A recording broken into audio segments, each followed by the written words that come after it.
Hi, everybody. This is Silvio Canto in Dallas, Texas on Wednesday, May the 10th. And welcome to our commentary. If you will allow me a little personal commentary here, my mother, who passed away 2 years ago, would have been 94 today. So I just wanted to wish my mom up in heaven a happy number 94. She lived a wonderful, a very long life at 92 years old. And we were so blessed that we had her as long as we did. So happy birthday to my mother up in heaven. I hope she likes my commentary today. I think she used to like them when she used to listen to them. Most of the time she used to like them. So I'm pretty sure she's going to like the one today. So happy birthday to my wonderful mother up in heaven. Well, the big story today is the inflation news came out. And let's just give you the headline. The headline is that inflation is not going down in the near term. And what's interesting about the inflation figures, and I've got a post coming out about this Thursday morning. What's interesting about the inflation figures is that they really show the disconnect, I think, between the official figure and the inflation that people are paying. For example, the official figure, I think it's like 4.5% or something like that, which is a lot higher than it should be. It should be around 2, but it's up between 4 and 5. But when you break it down, when you start looking down at all of the different, I got to turn off my phone here, make sure that it doesn't interrupt me when I'm talking.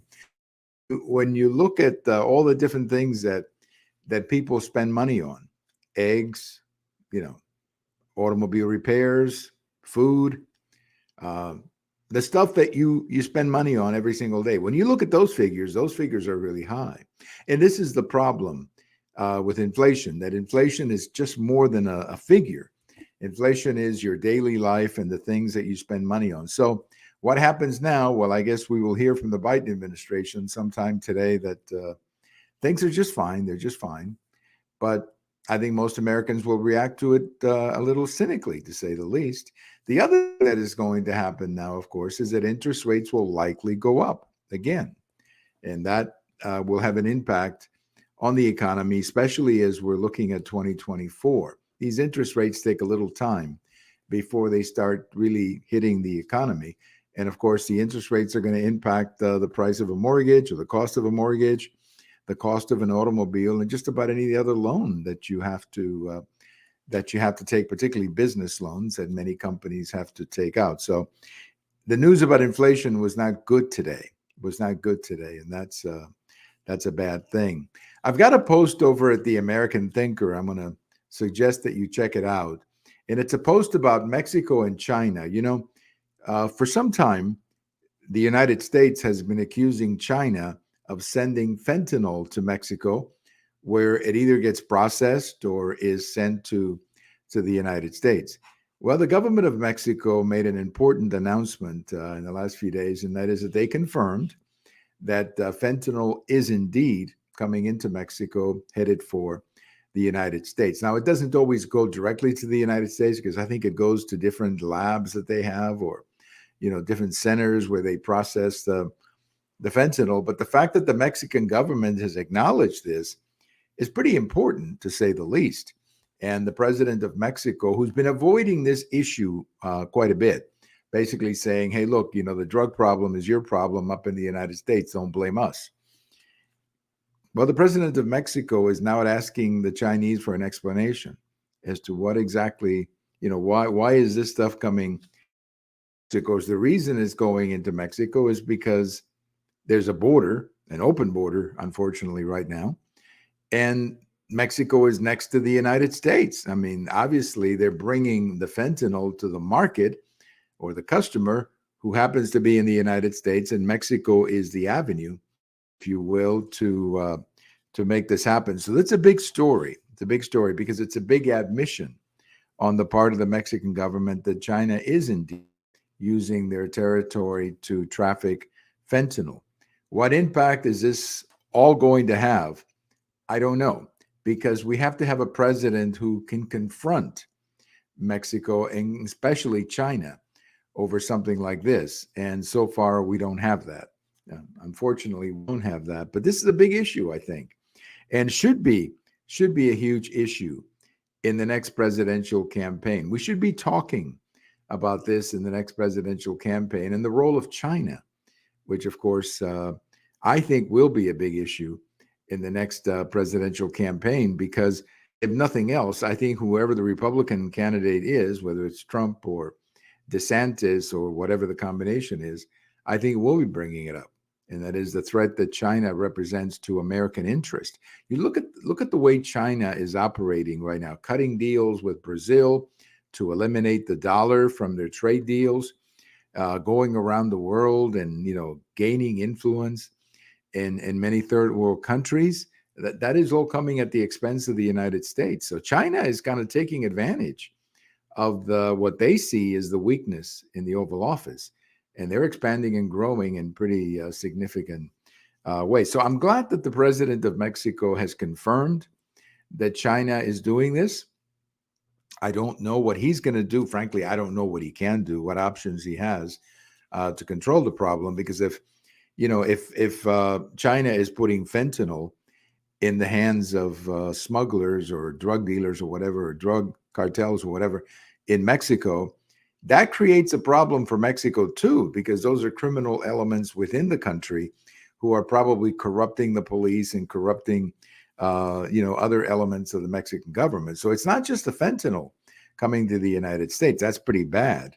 It's the infrastructure that the criminal elements have created in Mexico to receive, process, and send the fentanyl to the United States. So this is, I'm glad that the president of Mexico has admitted this problem.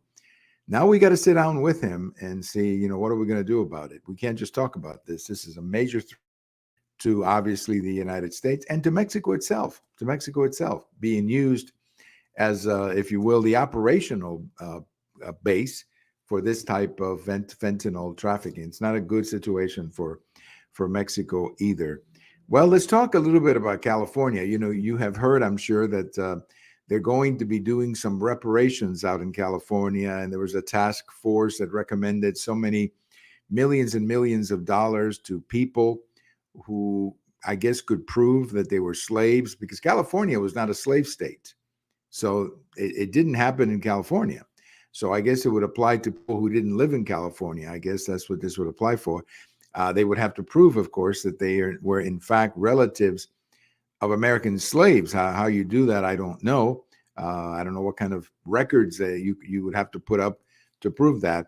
But all of this was, a story. But the governor of California, who's probably going to be running for president if Joe Biden drops out, or maybe I should say when Joe Biden drops out, the governor of California has sort of stopped it. He's not saying no, but he's sort of saying not now, or we have other ways of solving this problem. The issue in California is that they really don't have the money. That's what the real problem is, because the cost of reparations would be billions of dollars. I mean, it would break the bank of the California government. They don't have the money to satisfy all the claims. And worse than that, right now, the state of California has a huge deficit. They got to cut the deficit or reduce the deficit. They got to balance the books, and they're like $30 billion in the hole. So probably not a good time to be sending out checks to people when they're going to have to be cutting spending, cutting the size of government, or raising taxes in California. So the governor is sort of dancing around this issue. He's trying to say, I understand it. I'm for the idea, but I don't like to send you a check. It's kind of it's hard to describe. It's kind of a weak position on the part of the governor, because he was for it. I guess now he's against it, that he's got to write the check. But it really shows you the insanity, I think, of this whole thing. This whole reparations thing is insane. I mean, that people need to get over this. I mean, the fact is that to punish people country now who are living in California now for things that were done 200 years ago, 300 years ago. And what about the people from Asia? There's a large population of Asians and Indians Indian Americans like that in California, the big Hispanic population in California. I guess they're going to pay for this. Popular, or they're not too pleased with the fact they're going to have to be the ones paying this. So it's a whole, and it's a mess that California has created. Now that they're going to have to deliver on the promise, don't expect a lot of happy people in California about this. On this day in history, a quick reminder: 1940, Prime Minister Winston Churchill. Winston Churchill became the Prime Minister of the UK. This was, of course, a few days after the attacks of the Battle of Britain, and he became, of course, the Prime Minister of the UK during World War II. And he was a great leader, a great man of the 20th century. Of course, he was defeated. This is the amazing story. He was defeated shortly after the war ended, and then came back later to be Prime Minister again. A lot of people have used the Churchill example as something that Trump could follow if he runs in 2024, I should say when he runs in 2024, in the sense that Churchill came back, and he basically came back by telling people, look, I did a good job the first time, bring me back the second time. And they did. They brought him back the second time. So Winston Churchill became Prime Minister of the UK on this day in 1940. Again, happy birthday to my mom up in heaven. You have a wonderful day, everybody. This is Silvio Canto in Dallas, and we'll talk. Bye-bye.